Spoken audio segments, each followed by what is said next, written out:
Alhamdulillah wassalatu wassalam ala Rasulillah wa ala alihi wa man walah. Rabbi shrah li sadri wa yassir li amri wa hlul 'uqdatam min lisani yafqahu qawli. Subhanaka la ilma lana illa ma 'allamtana innaka antal alimul hakim. Amma ba'd. Alhamdulillah, pada pagi hari ini kembali kita dapat melanjutkan apa yang sudah kita istiqomahkan, yang kita lakukan di setiap hari Selasa 2 pekan sekali.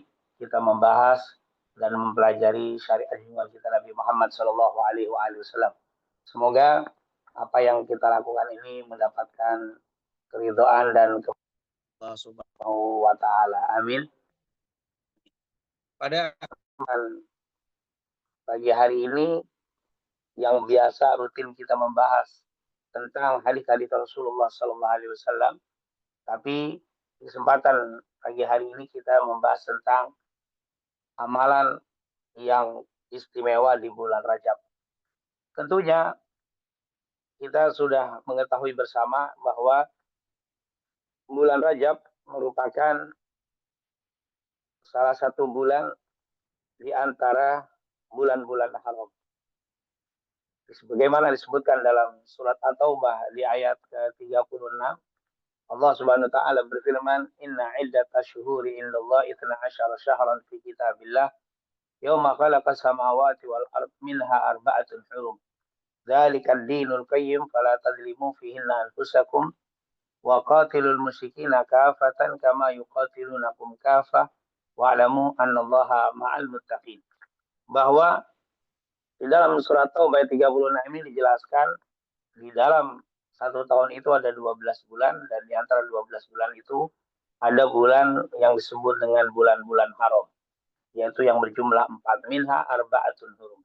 Di antara 12 bulan itu ada 4 bulan haram. Dan Al-Quran memang tidak menyebutkan bulan haram tersebut, hanya menyebutkan di antaranya adalah bulan-bulan haram.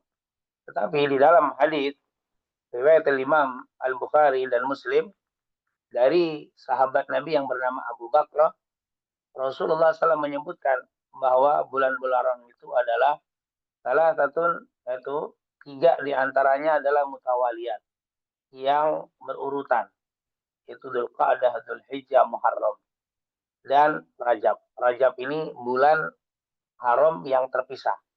Nah, bulan yang berurut itu adalah Dzulqa'dah, Dzulhijjah, Muharram, dan bulan Rajab.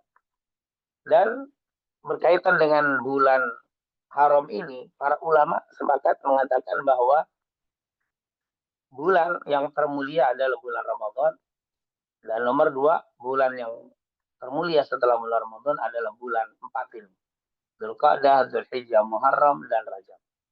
Maka saat ini kita berada di bulan Rajab, dan ini termasuk bulan haram yang merupakan bulan istimewa setelah bulan Ramadan. Dan keistimewaan bulan ini pernah diungkap oleh Ibnu Abbas, sahabat Nabi Muhammad SAW yang meninggal tahun 68 Hijriah ini, pernah mengatakan, "Ikhtasallahu arba'ata asyhurin." Allah telah mengkhususkan 4 bulan haram ini, ja'alahunna haraman. Allah menjadikan 4 bulan ini sebagai bulan haram, wa 'azzama hurumatillah, dan diagungkan keharamannya. Apa keistimewaan, keutamaan diagungkan 4 bulan ini menjadi bulan haram? Wa ja'ala dzanba fihinna 'adzam. Allah menjadikan dosa-dosa di antara 4 bulan ini. Jadi orang yang melakukan perbuatan dosa di 4 bulan ini, atau salah satu bulan di antara bulan-bulan haram ini, seperti bulan Rajab misalkan yang saat ini kita berada di dalamnya, wa ja'ala dzanba fihinna 'adzam. Dosa yang dilakukan di bulan Rajab itu lebih besar daripada yang dilakukan di luar bulan haram. Wa ja'ala al-'amala shalihah, dan menjadikan amal soleh sebagai pahalanya al-ajru a'dzam. Maka dan dijadikan bulan haram ini, orang yang melakukan amal soleh, maka pahalanya itu lebih besar dibanding di bulan lain. Ini menunjukkan Rajab merupakan bulan yang istimewa. Kata Abdullah bin Abbas, orang yang melakukan perbuatan dosa di bulan Rajab itu dosanya berlipat. Begitu juga wal amma wa ja'ala al-amala as-salihah, dan Allah menjadikan amal soleh di bulan Rajab ini al-ajra a'zam. Pahalanya juga berlipat. Nah, oleh karena itu tema kita di pagi hari ini tentunya pas dengan tema amalan yang termulia di bulan Rajab. Kenapa? Karena pada dasarnya kata Abdullah bin Abbas, semua amal soleh itu mulia. Semua amal yang mengandung ibadah, semua amal yang mengandung ibadah itu adalah amal ibadah itu adalah kullu ma yuhibbullah wa yarda. Segala amal yang bernilai ibadah itu berlipat di bulan Rajab. Jadi secara umum memang kita diperintahkan, dianjurkan untuk meningkatkan semua amal-amal soleh kita. Di sisi lain, kita diperintahkan untuk meninggalkan perbuatan-perbuatan haram, karena perbuatan-perbuatan haram itu juga dosanya berlipat. Hanya saja perlu kita ingin mendetilkan amalan apa yang dianjurkan atau yang lebih diutamakan untuk dilakukan di bulan Rajab ini. Memang secara umum bahwa bulan Rajab ini bulan yang istimewa dan semua amal-amal akan diistimewakan atau dilipat gandakan oleh Allah Subhanahu wa taala. Lalu kalau kita ingin merinci secara detail apa amalan yang dianjurkan untuk kita lakukan selama bulan Rajab ini. Tentunya secara umum adalah seluruh amal soleh diperintahkan untuk ditingkatkan, dan secara khusus ada beberapa amalan yang dibahas oleh para ulama.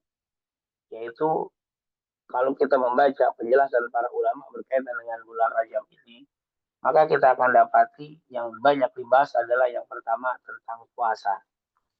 Ini puasa ini merupakan amalan yang banyak disinggung oleh para ulama.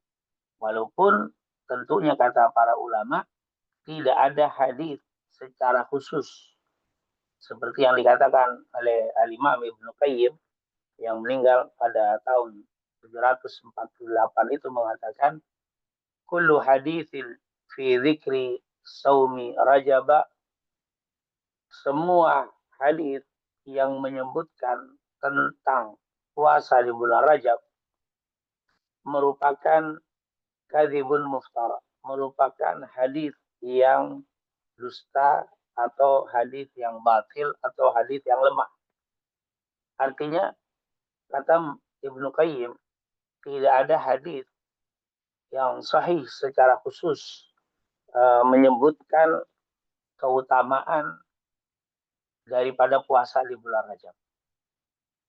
Tetapi bukan berarti puasa Rajab tidak boleh. Justru para ulama mengatakan puasa Rajab dianjurkan. Yang menjadi pembahasan tentang puasa Rajab itu adalah yang dikatakan tidak ada hadisnya. Maksudnya adalah hadis yang menyebutkan secara khusus pahala bagi orang yang puasa Rajab. Oleh karena itu, banyak ulama yang mengatakan hadis-hadis yang berbicara tentang keistimewaan puasa Rajab itu semuanya hadisnya tidak sahih. Itu hadisnya dhaif. Seperti ada beberapa keutamaan puasa Rajab yang sering kita dengar di media sosial yang mengatakan siapa yang puasa Rajab di hari pertama mendapatkan pahala sekian dan seterusnya. Itu kalau kita mau melihat hadisnya seperti kata Ibnu Qayyim, hadisnya itu dusta, artinya tidak sahih, bahkan sampai mencapai derajat palsu. Nah, paling tidak sangat lemah sekali. Jadi memang tidak ada hadis secara khusus menyebutkan pahala orang yang berpuasa di bulan Rajab. Tetapi seluruh ulama sepakat kita diperintahkan untuk memperbanyak puasa Rajab. Kenapa? Karena Rajab ini merupakan bulan istimewa. Seperti kata Abdullah bin Abbas yang telah kita sebutkan, semua amal soleh akan berlipat pahalanya. puasa termasuk amal soleh, maka puasa di bulan Rajab akan berlipat. Jadi jangan sampai salah memahami kalimat Ibnu Qayyim yang mengatakan semua hadis yang berbicara tentang bulan Rajab hadisnya dhaif atau ada penyakit yang tidak sahih. Tapi bukan berarti tidak boleh puasa Rajab atau tidak ada keutamaan bagi orang yang puasa Rajab. Justru puasa Rajab itu banyak keistimewaannya. Walaupun sekali lagi hadis yang menyebutkan secara detail keistimewaannya tidak disahihkan oleh para ulama, tidak ada hadis.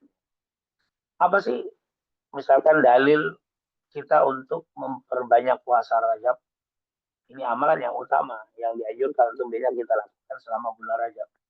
Yang pertama, dalil untuk mengatakan puasa Rajab itu adalah secara umum. Dalil keumuman kemuliaan bulan-bulan haram. Rajab ini adalah bulan-bulan haram atau salah satu di antara bulan-bulan haram yang 4. Dan kita tahu kemuliaan bulan haram, semua amal soleh dilipat gandakan. Maka ketika kita berpuasa di bulan Rajab, maka kita mendapatkan keistimewaan. Begitu juga ketika kita melihat hadis dari Mujibah Al-Bahili. Diceritakan di dalam hadis Mujibah Al-Bahili, beliau mendengar dari ayahnya, beliau mendengar dari kakeknya Rasulullah SAW bersabda, Summinal hurmatu. Hadis riwayat Imam Abu Dawud. Summinal hurmatu. Puasalah di bulan-bulan haram, tapi kalau kau tidak mau, tinggalkan. Artinya Rasulullah pernah menganjurkan kepada kita, kalau kita punya kemampuan, kekuatan, kesempatan untuk bisa berpuasa di bulan Rajab, maka Rasulullah mengatakan summinal hurmatu.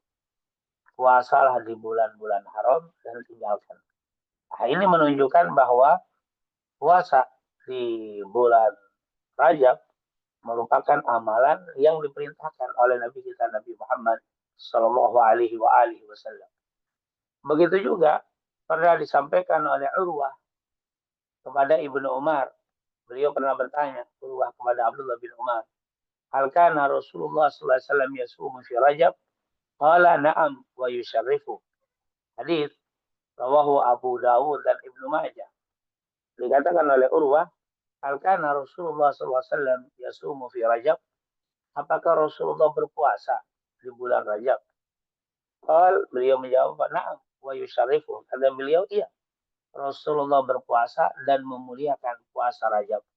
Artinya mementingkan untuk bisa berpuasa di bulan Rajab. Ini merupakan dalil yang ketiga. Jadi dalil yang pertama, keumuman daripada kemuliaan bulan Rajab sebagai bulan haram. Yang kedua, hadis Mujibah Al-Bahili. Rasulullah mengatakan, Suminal hurmatruk. Yang ketiga, dari kesaksian atau asar dari Abdullah bin Umar. Karena Rasulullah SAW yasumu Rajab wa yusharrifu. Sungguh Rasulullah SAW memuliakan bulan Rajab dan beliau berpuasa di bulan itu.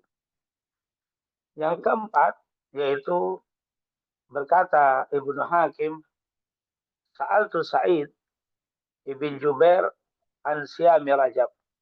Aku pernah bertanya kepada Sa'id ibn Jubair tentang puasa Rajab.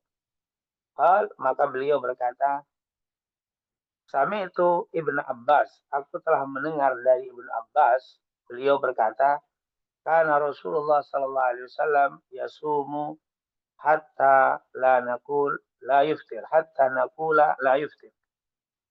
Sungguh dulu Rasulullah SAW berpuasa di bulan Rajab, hatta nakul, sampai-sampai kami ucapkan la yuftir, tidak pernah batal. Artinya karena seringnya Rasulullah berpuasa di bulan Rajab, kata Ibnu Abbas, seakan-akan Rasulullah itu hampir sebulan itu puasa.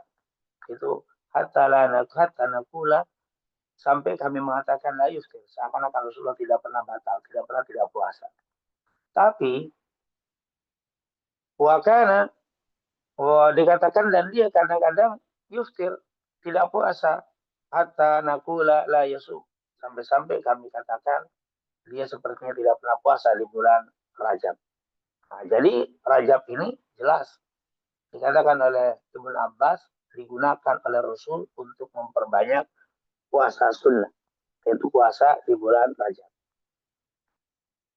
Ini merupakan dalil-dalil yang digunakan atau yang menjadi sandaran para ulama berkaitan amalan yang paling dianjurkan untuk banyak dilakukan selama bulan Rajab ini adalah berpuasa. Bahkan disebutkan oleh para ulama bahwa Ibnu Abbas, Ibnu Umar, Anas bin Malik, Sa'ad bin Jubair, dan juga Yahya bin Sa'id, dan juga Imam Ahmad bin Hanbal dikatakan makruh orang yang berpuasa Rajab 1 bulan penuh. Artinya apa? Bahwa para sahabat tadi seperti Ibnu Abbas, Ibnu Umar, Anas bin Malik, dan beberapa sahabat tadi, beliau begitu banyak menggunakan hari-hari di bulan Rajab ini dengan berpuasa. Tetapi mereka tidak menganjurkan untuk berpuasa 1 bulan penuh. Ini menunjukkan bahwa berpuasa Rajab itu merupakan amal yang sangat dianjurkan sampai-sampai sahabat itu mengingatkan untuk tidak menjadikan bulan Rajab seperti bulan Ramadan. Kenapa? Karena melihat banyaknya orang-orang yang berpuasa di masa Rasulullah SAW, di masa sahabat. Nah, hanya saja mereka tidak mau menjadikan Rajab ini seperti bulan Ramadan dengan berpuasa 1 bulan penuh. Oleh karena itu, pendapat para ulama seperti Imam Syafi'i di dalam pendapatnya, seseorang tidak boleh berpuasa di bulan Rajab 1 bulan penuh kecuali orang itu sudah terbiasa atau sering melakukan atau suka melakukan shaumul dahar, puasa 1 tahun penuh. Tapi kalau tidak, lebih baik dibatalkan 1 atau 2 hari di bulan Rajab tadi. Nah, tentunya ungkapan dari Ibnu Abbas dan juga para sahabat yang lain yang mengatakan tidak boleh puasa Rajab 1 bulan penuh, sebenarnya makruh bagi mereka yang berpuasa 1 bulan penuh, menunjukkan bahwa Rajab merupakan bulan yang istimewa dan yang terbaik amalan diperintahkan untuk banyak atau dianjurkan banyak berpuasa sunnah. Bahkan bila kita melihat dari pendapat 4 mazhab tentang puasa Rajab ini, maka 4 mazhab menyarankan kepada kita untuk memperbanyak puasa sunnah di bulan Rajab ini. Coba kita secara singkat melihat seperti mazhab Hanafi. Dalam mazhab Hanafi, di dalam kitab Fatwa Al-Hindiyah, di jilid 1 halaman 202 dikatakan al-marghubatu minas siyami anwa'un. Dikatakan al-marghubat, amalan-amalan yang dianjurkan atau hari-hari yang dianjurkan untuk kita berpuasa itu ada macam-macam. Al-marghubat minas siyami anwa'. Bahwa ada beberapa amalan untuk kita dianjurkan berpuasa di beberapa hari tertentu. Apa itu? Awaluha, yang pertama adalah shaumul Muharram, yaitu kita disuruh banyak puasa di bulan Muharram. Dan juga asani shaumul Rajab, yaitu puasa di bulan Rajab. Wasalis shaumul Sya'ban, dan di hari yang ketiga diperintahkan untuk banyak puasa di bulan Sya'ban. Wa shaumu Asyura, dan puasa khusus di hari yang ke-10 di bulan Muharram yang disebut Asyura. Jadi di situ disebutkan dalam mazhab Hanafiyah, al-marghubatu minas siyam anwa awwaluha shaumul Muharram wa tsani shaumul Rajab. Ini menunjukkan bahwa di dalam mazhab Hanafi kita juga diperintahkan untuk banyak melakukan puasa di bulan Rajab, karena termasuk minal marghubat, itu termasuk amalan-amalan yang dimotivasi, didorong untuk kita melakukan puasa, yaitu di hari-hari yang ada di bulan Rajab. Di dalam mazhab Maliki disebutkan dalam kitab Mukhtasar al-Khalil di jilid 2 halaman 241, annahu yustahabbu saumu syahril Muharram. Sungguh dianjurkan untuk banyak berpuasa di bulan Muharram atau di bulan-bulan haram. Wa huwa awwal syuhuril haram. Yang pertama adalah bulan Muharram, yaitu bulan yang pertama yang ada di bulan 4 yang diharamkan Allah. Wa Rajab, dan juga bulan Rajab. Wa huwa syahrul fardi anil ashhuril hurum, yaitu bulan yang berdiri sendiri di antara 4 bulan yang disebut bulan haram. Jadi disebutkan dalam mazhab Malikiyah minal mustahab yustahab, yaitu dari amalan yang dianjurkan untuk dilakukan adalah berpuasa di bulan Rajab. Kemudian menurut mazhab Syafi'i disebutkan oleh Al-Imam An-Nawawi dalam kitabnya Al-Majmu' Syarah Muhadzab di jilid 6 di halaman 439. Beliau mengatakan, qala ashabuna, telah berkata, yaitu para ulama dari mazhab Syafi'iyah, wa minas saumil mustahabbi, dan di antara puasa yang dianjurkan, saumu al-ashhurul hurum, yaitu berpuasa di bulan-bulan haram, yaitu Dzulqa'dah, Dzulhijjah, Muharram, wa Rajab, yaitu di bulan Dzulqa'dah, Dzulhijjah, Muharram, dan bulan Rajab. Dari mazhab Imam Syafi'i, kata ya Imam Abu Hanifah, Imam Nawawi, beliau mengatakan para ulama-ulama mazhab Syafi'i menganjurkan kepada kita untuk memperbanyak puasa di bulan-bulan haram. Di antaranya adalah bulan Rajab. Nah, ini pendapat Imam Syafi'i dalam kitabnya Majmu' yang ditulis oleh Al-Imam Nawawi. Begitu juga mazhab Hambali yang terdapat dalam kitab Ibnu Qudamah Al-Maqdisi di dalam kitabnya Al-Mughni. Beliau di situ mengatakan, qala al-Imam Ahmad, man kana yasumu sana shamahu, fa illa fala yasumuhu mutawaliyan. Maksudnya, siapa yang puasa dalam 1 tahun full dia puasa, namanya puasa dahar, maka dia tidak mengapa untuk berpuasa 1 bulan penuh di bulan Rajab. Kalau tidak, maka lebih baik dibatalkan 1 atau 2 hari. Di pendapat ini dikatakan oleh Imam Ahmad, wa in shamahu rajulun, kalau seseorang berpuasa di bulan Rajab, afṭara fihi yauman aw ayyam, hendaklah dibatalkan 1 hari atau beberapa hari, bigadri ma la yasumuhu, sesuai dengan kemampuannya untuk tidak puasa semua.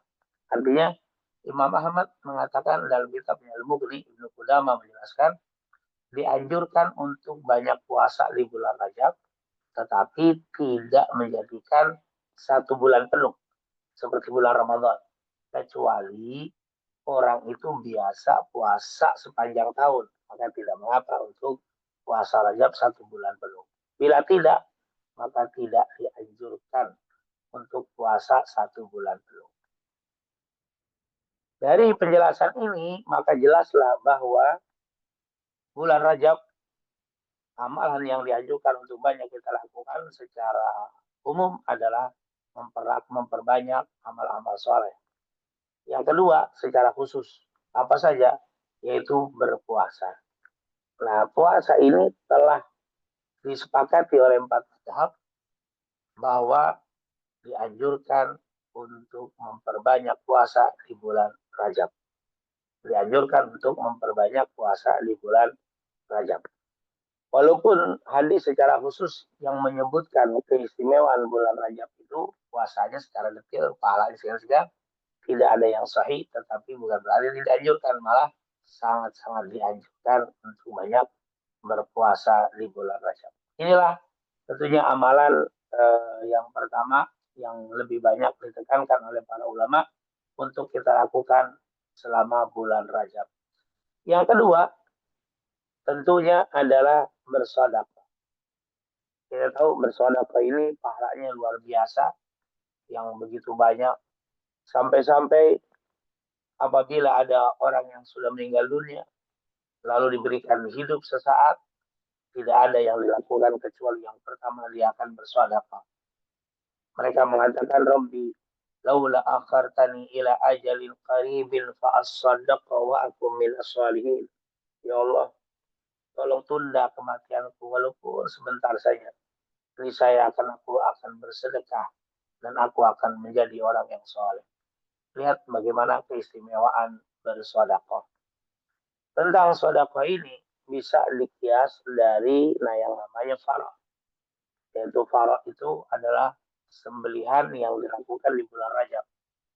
Artinya kita disuruh banyak bersedekah di bulan yang mulia ini, yaitu di bulan Rajab.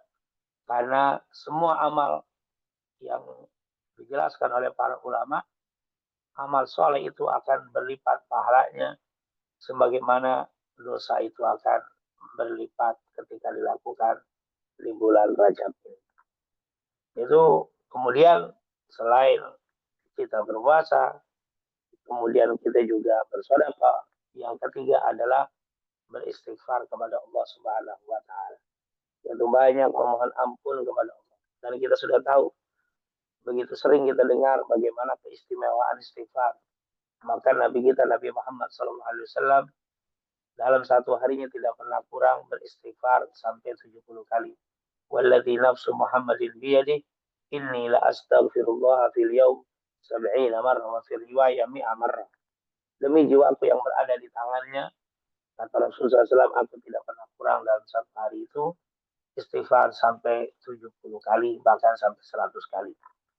Istighfar menjadi amalan yang sangat istimewa, terutama di bulan-bulan istimewa. Makanya waktu masuk bulan Ramadan, kita pun disuruh banyak istighfar. Allahumma innaka afuun karim, tuhibbul afwa fa'fu anni. Begitu juga di bulan Rajab, bulan-bulan haram. Kita diperintahkan untuk memperbanyak istighfar. Kenapa? Karena tadi ada kalimat fala tadlimu fihinna anfusakum wa qatilul musyrikina kafatan kama yuqatilunakum kafah wa'lamu annallaha ma'al muttaqin. Dalam surat Taubah tadi di ayat 36.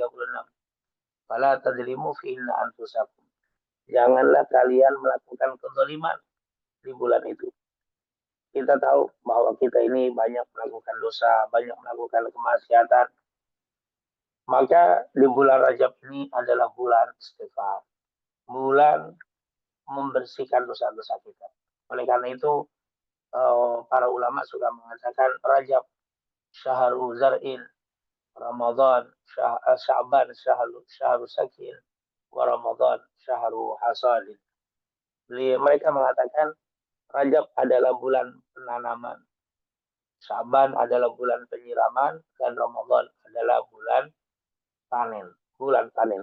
Ini menunjukkan bahwa Rajab menjadi bulan yang istimewa untuk kita hiasi dengan istighfar.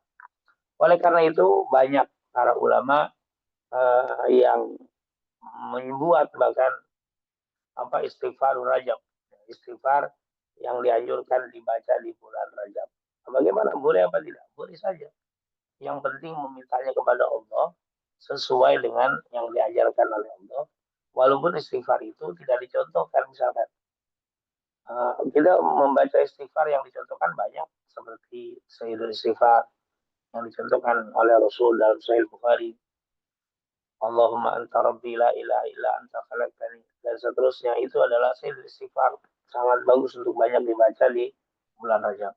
Atau kalau memang itu kepanjangan, kita bisa membaca istighfar dengan yang kita mampu membacanya. Astagfirullahaladzim wa atubu ilaik, dan seterusnya. Atau mungkin ada guru-guru kita yang memberikan, ini loh istighfar ini baca di bulan Rajab, silakan baca. Intinya bacaan-bacaan itu berbeda redaksi, berbeda bacaan, tapi maknanya sama. Yaitu meminta kepada Allah agar diberikan ampunan atas dosa-dosanya, baik yang telah dilakukan atau yang belum, baik yang kecil atau yang besar. Minta ampun kepada Allah. Karena di bulan Rajab ini merupakan bulan istighfar, bulan pengampunan dari Allah Subhanahu wa taala. Maka di sini merupakan amalan yang diperintahkan untuk kita banyak lakukan. Jadi selain puasa, kita banyak bersedekah. Yang ketiga tentunya membaca istighfar. Masuk ke dalamnya baca wirid, baca Al-Quran, baca zikir. Di bulan Rajab ini merupakan amalan yang sangat istimewa. Adapun amalan-amalan yang berkaitan dengan sholat khusus di bulan Rajab tentunya hadis itu tidak ada. Jadi ini tidak perlu kita bahas. Walaupun masih ada di sebagian saudara kita yang mendirikan khusus sholat Rajab. Tapi yang sahih tidak ada hadis yang menunjukkan tentang adanya anjuran mendirikan sholat Rajab. Kemudian yang keempat, amalan terakhir tentunya kita banyak berdoa kepada Allah. Ada riwayat Imam Ahmad dari Anas bin Malik. Karena Nabi sallallahu alaihi wasallam idza dakhala fi Rajab qala Allahumma barik lana fi Rajab wa Sya'ban wa ballighna Ramadan. Walaupun hadis ini dari segi sanadnya fi khilaf, masih terjadi perbedaan di antara para ulama tentang sahih dan tidak sahihnya, tapi itu doa itu merupakan amalan yang sangat istimewa. Karena maknanya juga luar biasa. Allahumma barik lana fi Rajab. Ya Allah berikanlah keberkahan kepada kami di bulan Rajab. Wa Sya'ban, dan juga keberkahan di bulan Sya'ban. Wa balighna Ramadan, dan sampaikan kami semua dalam keadaan sehat walafiat ke bulan Ramadan. Nah, doa-doa seperti ini, minta keberkahan, minta kemuliaan, tentunya hal yang dianjurkan. Walaupun di dalam segi sanad hadis ini masih terjadi khilaf, tapi perlu diketahui yang pertama, hadis ini ada di riwayat Imam Ahmad dalam kitabnya Al-Musnad. Alhamdulillah, jumhur para ulama ahli hadis mengatakan tidak ada hadis yang palsu di dalam kitab Imam Ahmad. Artinya di dalam kitabnya Al-Musnad tidak ada yang palsu. Kalaupun ada pun yang lemah, ada, tetapi menjabir. Lemahnya itu masih bisa diangkat. Jadi ini hadis, Allahumma barik lana fi ma, Allahumma barik lana fi Rajab wa Sya'ban wa barik lana Ramadan, itu adanya di dalam kitab Musnad Imam Ahmad. Jadi tidak mungkin ini hadis palsu. Yang kedua, bahwa doa.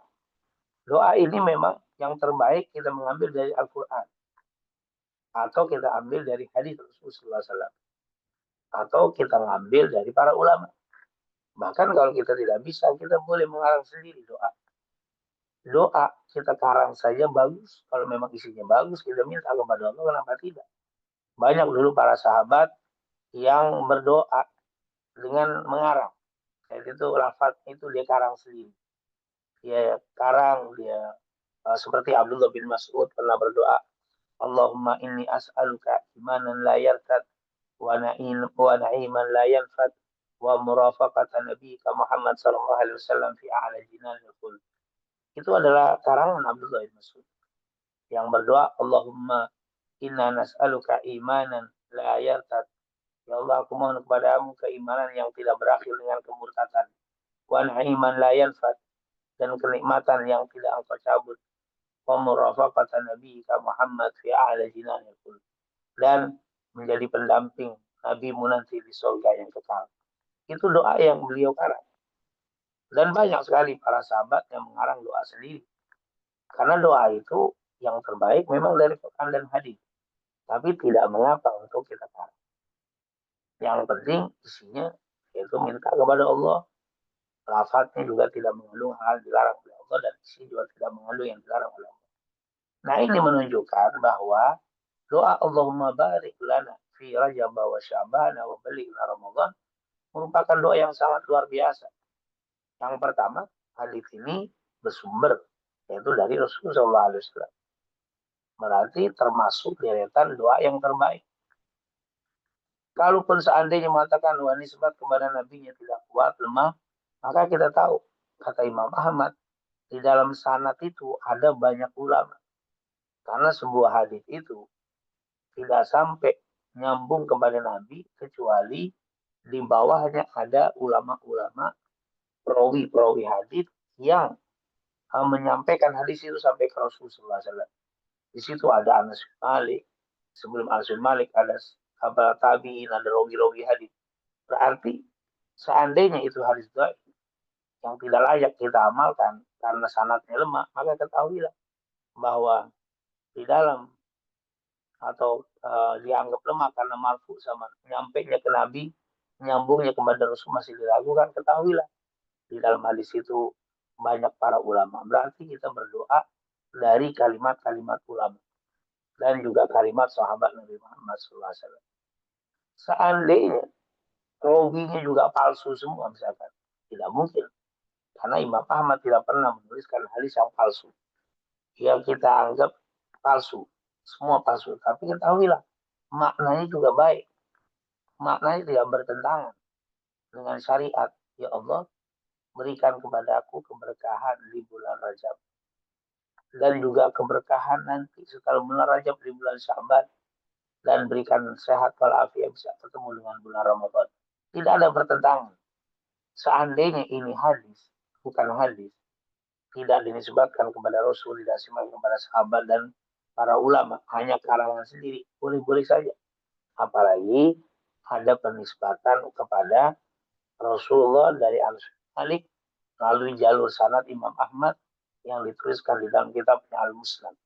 Nah, ini jelas menunjukkan ini doa yang luar biasa. Maka tentunya kita ketika masuk bulan Rajab, setelah sholat atau setelah melakukan aktivitas atau mungkin saat kita hendak berdoa, jangan lupa selipkan kalimat Allahumma barik lana fi Rajabah wa Sya'bana wa balighna Ramadan. Nah, ini merupakan amalan-amalan yang baik, yang bagus untuk kita lakukan di bulan Rajab ini, yaitu 4, puasa, kemudian sedekah, memperbanyak istighfar atau meminta kepada Allah Subhanahu wa taala dan memperbanyak doa kepada Allah. Karena bulan ini bulan haram, insyaallah Allah lebih cepat mengabulkan doa-doa kita dan amal-amal kita akan berlipat di hadapan Allah Subhanahu wa taala. Itulah mungkin amalan-amalan yang banyak dibahas oleh para ulama ketika memasuki bulan Rajab dan kita dianjurkan untuk banyak melakukan itu. Dan tentunya catatan terakhir di bulan Rajab ini yang paling harus kita waspadai adalah kezaliman. Kezaliman karena Allah katakan fala tadzlimu fihinna anfusakum. Jangan engkau melakukan kezaliman di bulan-bulan tersebut. Jadi ditekankan keharaman. Kita tahu melakukan zalim kepada siapapun di bulan apapun tetap haram. Tapi ketika di bulan ini lebih ditekankan keharamannya. Zalim di sini tentunya bisa terjadi pada diri sendiri, yaitu dengan tidak melaksanakan perintah Allah, dengan tidak melaksanakan perintah Allah, maka melanggar aturan Allah, itu adalah zalim. Atau zalim kepada orang lain, yaitu dengan menyakiti mereka, mengambil hak mereka, menganiaya mereka, ini adalah zalim. Dan juga kata ulama bisa zalim kepada Allah. Dengan apa? Melakukan kemusyrikan. Dengan mengatakan hal-hal yang tidak layak untuk Allah Subhanahu wa taala. Itu adalah termasuk perbuatan zalim. Hindari kezaliman di bulan ini, karena bulan ini orang yang melakukan kezaliman akan dilipat gandakan dosa-dosanya. Waliyadzubillah. Itulah mungkin yang bisa kita sampaikan di kesempatan pagi hari ini, dan mungkin kalau masih ada waktu yang ingin bertanya dipersilakan. Baik Ustadz, jazakallahu atas materi yang disampaikan. Mungkin tadi Ustadz terkait dengan amalan yang terbaik di bulan Rajab, mungkin ada beberapa hal yang ingin saya tanyakan Ustadz. Mungkin dari saya terlebih dahulu sebelum nanti dari pertanyaan Bu Isti Ustadz.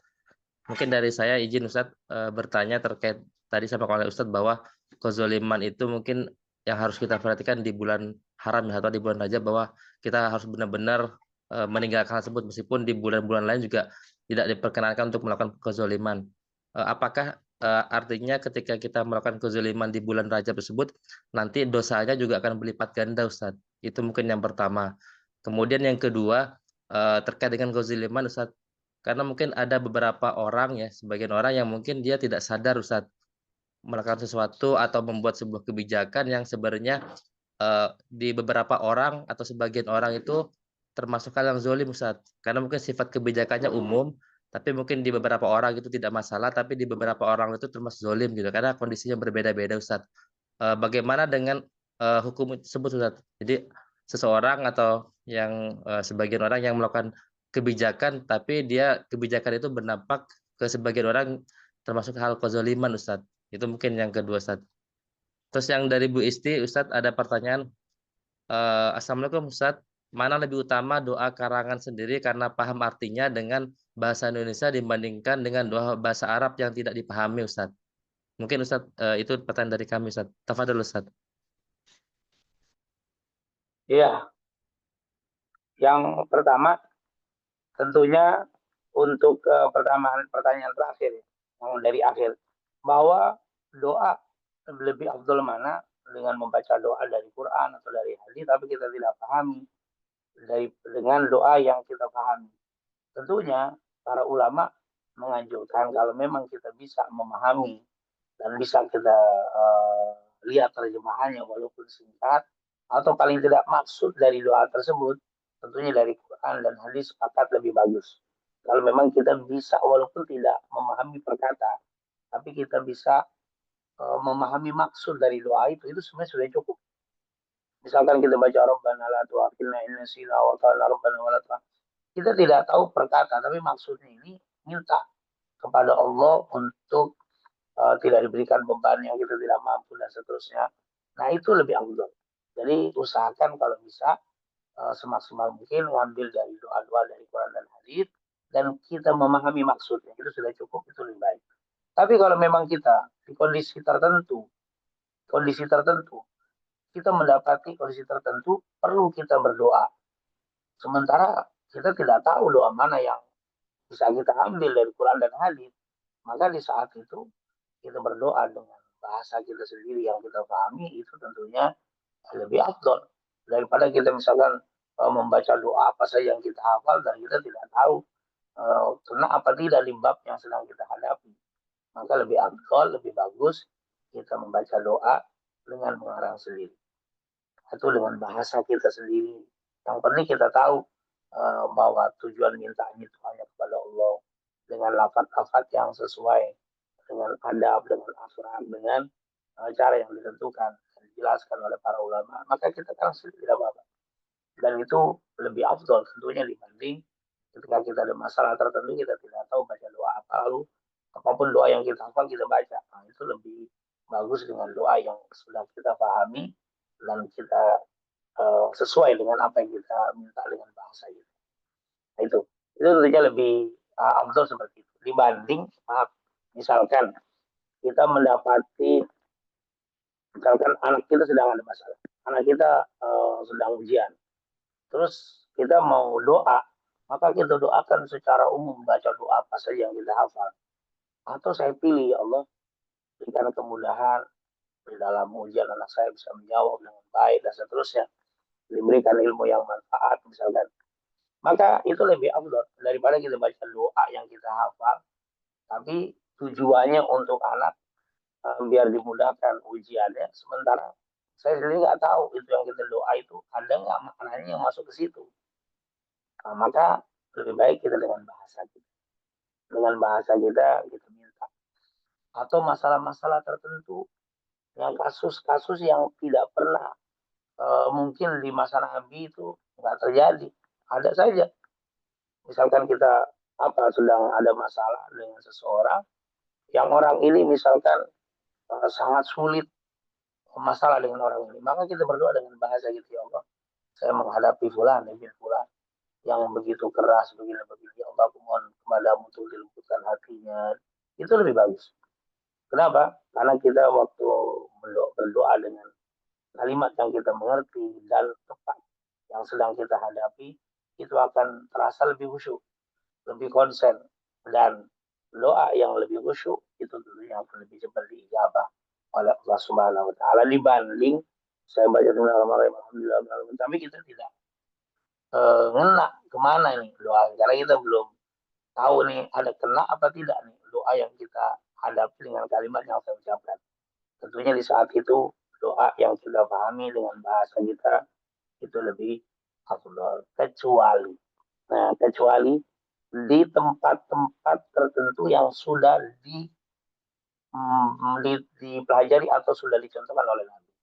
Misalkan ketika kita baca doa makan Allahumma barik lana fima razaqtana, kalau kita baca dengan bahasa Indonesia kita tetap lebih bagus dengan doa yang langsung dari Nabi teksnya.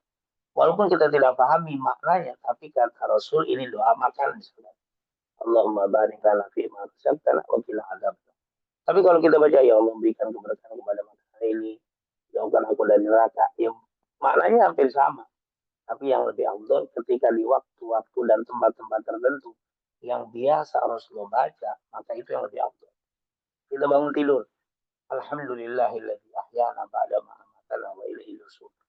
Walaupun saya tidak hafal, tidak mengetahui makna secara tepat, tapi bacaan itu biasa dibaca oleh Nabi setelah tidur, maka bacalah itu lebih afdol. Walaupun dengan kita bangun tidur, alhamdulillah Allah menghidupkan saya kembali setelah saya meninggal tadi malam dan dikasih sehat, itu artinya sama sebenarnya.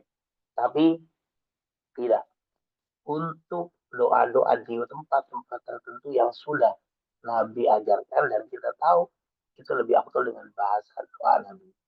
Tapi kondisi-kondisi tertentu yang tidak ada contoh dari Nabi, jalan-jalan tertentu tidak rutin, tidak yang yaumian, yang tidak harian, maka cukup kita mengarang dengan bahasa kita itu lebih afdol. Ketika kita ada masalah, kita nangis sambil berbicara, ya Allah, kami sedang ada begini, itu lebih afdol. Tapi kalau tempat-tempat tertentu ya, kita keluar dari rumah, bismillah tawakkaltu ala Allah. Waktu kita naik mobil, waktu kita misalkan, pokoknya amalan yang harian itu jangan diubah walaupun kita tidak ngerti, tetap bacalah sesuai dengan yang dicontohkan Nabi Muhammad SAW. Tapi kondisi-kondisi tertentu bagus dengan bahasa kita sendiri yang kita mengerti dan lebih mengenal. Dan insya Allah itu lebih khusyuk. Allah alam bisa. Itu yang pertama. Kemudian yang kedua tadi Ustaz. Izin Ustaz, mungkin yang pertama terkait jika seseorang melakukan kezoliman di bulan haram atau di bulan Rajab, apakah berlipat ganda nggak dosanya Ustaz? Itu Ustaz. Kata Ibnu Abbas, dosanya berlipat. Karena beliau katakan tadi, wal dan bafihinna, dan perbuatan dosa di 4 bulan itu dikatakan adzan ba'a'adzam, dosanya itu lebih besar. Kata Abdullah bin Abbas, beliau berpendapat berdasarkan hadis, berdasarkan ayat surat Taubah 36 tadi, fala tadzlimu fihinna anfusakum, jangan sekali-kali engkau melakukan perbuatan zalim di 4 bulan itu. Kata Abdullah bin Abbas, orang yang melakukan dosa di 4 bulan itu adzan ba'a'adzam, dosanya lebih besar, berarti berlipat. Hanya saja kata-kata berlipat, para ulama mendapat beda pendapat. Berlipat ini maksudnya apakah kalau orang ini melakukan dosa di luar bulan haram 1, kalau di dalam haram 2. Ada yang mengatakan 2. Ketika dia melakukan dosa di perbuatan dosa di bulan Rajab, dosanya 2. Tetapi kebanyakan ulama mengatakan tidak 2, tetap 1. Hanya saja kadar dosanya lebih besar. Jadi kalau hari biasa, di bulan biasa dia melakukan dosa, mungkin dosanya pukulannya itu dengan dicubit, atau mungkin dipukul dengan tepakan. Tapi kalau dia melakukan dosa di bulan Rajab, di bulan haram, tetap 1, tapi dengan pukulan yang keras. Artinya kadar dosanya itu lebih besar, bukan jumlahnya, tapi kadar pukulannya lebih berat, kadar siksanya lebih berat, kadar celaannya lebih parah. Ya maaf, kita mencela orang ada dengan 1 kalimat, ada yang 2, 3 kalimat. Jadi kadar dosanya itu lebih berat, dosanya lebih berat dibanding di luar bulan-bulan haram. Wallah. Yang kedua, saat yang terakhir tadi. Baik Ustaz Zakawah, mungkin yang kedua, jika seseorang itu melakukan perbuatan atau membuat sebuah kebijakan yang mungkin tidak sadar Ustaz ya, yang dibuat tersebut bisa membuat sebagian orang itu merasa terzolimi, Ustadz. Nah, itu bagaimana hukumnya, Ustadz? Iya, memang ketika kita sebagai seorang pimpinan atau punya atau memiliki jabatan yang memiliki efek kepada orang banyak, tentunya kita sebagai seorang muslim harus berhati-hati di dalam menetapkan aturan. Kenapa? Karena di belakang kita, di bawah kita itu orangnya beragam, tidak satu. Ada yang kuat, ada yang lemah, ada yang miskin, ada yang kaya, ada yang mampu, ada yang tidak mampu, dan seterusnya. Maka sebagai seorang muslim harus membuat aturan yang bisa menimbulkan manfaat kepada jumhur, kepada yang mayoritas. Kalaupun ada satu dua yang merasa atau terzolimi karena aturan tadi, padahal aturan itu sesuai, ya, sesuai. Kalau secara normalnya itu tidak menimbulkan kesulitan bagi orang, tetapi mungkin karena dia ini memiliki sifat yang kurang bagus misalkan, maka selalu merasa terzolimi dengan perbuatan orang itu. Ini tentunya tidak terkena hukum. Kenapa? Karena si pemimpin atau orang tadi membuat kebijakan secara mayoritas, secara garis besar. Adapun yang kecil-kecil ini kalau diikuti aturan tidak berjalan, maka buatlah peraturan, dan apabila ada yang merasa terzolimi, tapi bukan karena aturan, mungkin karena orangnya tadi kurang tidak baik, kurang bagus, dia maunya mungkin merasa terganggu dengan aturan itu, sementara mayoritas tidak. Nah, ini tentunya kita itu menghukumi baik dan tidak baik itu adalah dilihat dari mayoritasnya. Tetapi kalau memang aturan itu bagus, tapi dalam satu sisi bisa merugikan orang lain, dan orang lain itu merasa terzolimi, ini tentunya harus dikaji ulang, ini tidak diperbolehkan. Karena memang bukan satu dua, bukanlah satu kelompok tertentu, tapi tidak sedikit orang yang merasa terganggu, terzolimi dengan aturannya. Karena memang aturannya kurang bijaksana, maka kita kena, sebagai pemimpin kena termasuk dari orang yang melakukan kezaliman di bulan Rajab, atau orangnya termasuk melakukan kezaliman, dan dia akan mendapatkan dosa. Apalagi sampai aturan itu berjalan di kemudian hari terus berjalan. Nah, kita sudah tidak ada, tapi aturan itu dijalankan, dan itu menimbulkan banyak orang-orang yang tersakiti, terzalimi. Karena aturan kita, maaf, yang kurang baik, aturan kita yang kurang memihak kepada orang-orang yang di bawah kita, maka itu akan terus kena dosanya. Bahkan sampai dia meninggal, kalau aturan itu dipakai terus, dan itu akan menimbulkan kesulitan bagi orang-orang yang di bawah, yang dipimpinnya, maka orang ini yang membuat aturan itu akan kena dosa. Makanya luar biasa. Di dalam hadis kan, man sanna fil islami sunnatan hasanatan falahu ajruha wa ajru man amila biha. Siapa yang membuat satu aturan, satu tradisi, satu kebiasaan yang baik, menimbulkan kebaikan untuk orang lain, kebaikan untuk dunia dan akhiratnya, maka dia akan mendapatkan pahala setiap aturan itu dipakai. Walaupun dia sudah meninggal, setiap orang memakai aturan yang dia buat, maka dia akan dapat pahala.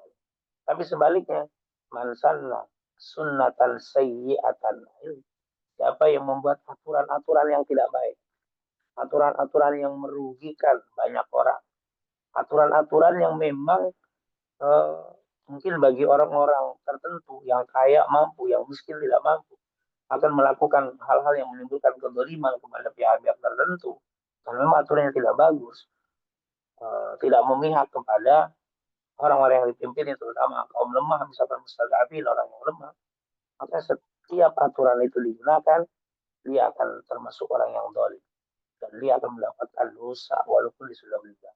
Selama aturan itu digunakan, dipakai, diterapkan, maka selama itu juga dia terus mendapatkan transferan dosa. Maka hati-hatilah bagi kita yang memiliki kewenangan untuk membuat aturan, membuat ketetapan-ketetapan yang akan menimbulkan kerugian bagi orang lain, dan itu akan menjadi perbuatan yang zalim, termasuk perbuatan zalim. Tapi dengan catatan, peraturan tadi memang ada ketidakbaikan, ada keterpihakan kepada orang-orang tertentu.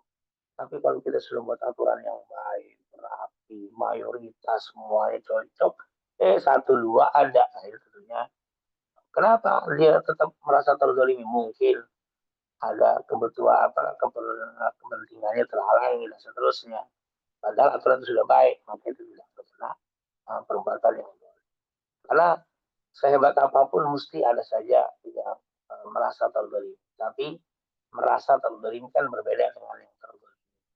Kalau memang yang terzalimi, bahaya, kita kena dosa. Tapi kalau merasa terzalimi, sebenarnya tidak terzalimi, tapi dia sendiri yang punya kepentingan yang tidak baik terhalangi dengan aturan tersebut. Wallahu a'lam bishawab. Baik Ustadz, jazakallahu atas jawaban yang disampaikan. Afwan Ustadz, melebihi jam 8, ini sudah tidak ada pertanyaan lagi Ustadz dari chat Zoom ataupun mungkin dari jamaah. Jika tidak ada pertanyaan, izin Ustadz untuk berkenan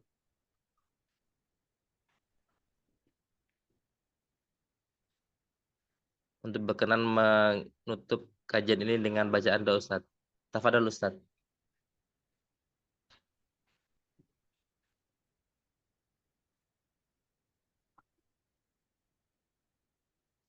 Dan keridhaan dari Allah Subhanahu wa taala, dan semoga Allah menjadikan bulan Rajab ini sebagai bulan yang penuh berkah untuk kita semuanya, bulan yang meningkatkan amal-amal ibadah kita, dan semoga Allah Subhanahu wa taala selalu memberikan taufik hidayah kepada kita untuk bisa istiqomah dengan amal soleh kita dan meningkatkannya di bulan yang mulia ini, dan semoga Allah selalu memberikan ampunan kepada kita dengan dosa-dosa yang pernah kita lakukan, terutama di bulan Rajab ini. Semoga menjadi bulan yang penuh ampunan, penuh maghfirah dari Allah Subhanahu wa taala. Amin. Amin ya rabbal alamin. Rabbana taqabbal minna innaka antas samiul alim wa tub alaina innaka antat tawwabur rahim. Allahumma inna nas'aluka ilman nafi'an wa rizqan thayyiban wa amalan salihan maqbula.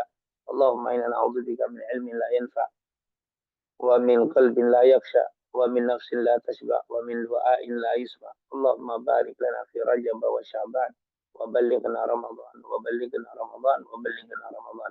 ربنا آتنا في الدنيا حسنة وفي الآخرة حسنة وقنا عذاب النار. وصلى الله على سيدنا محمد وعلى آله وصحبه وسلم والحمد لله رب العالمين. Silakan Ustaz Dili. Alhamdulillah, jazakallahu Ustadz atas materi dan jawaban yang disampaikan. Kami ucapkan lagi pada Ustadz Abdul Segaf yang telah berkenan mengisi kajian kita pada pagi hari ini, dan kami ucapkan terima kasih pada para jamaah yang telah berkenan juga ikut hadir mengisi kajian kita pada pagi hari ini. Kami dari pengurus Bintang Islam Dejam mengucapkan mohon maaf apabila ada kekurangan.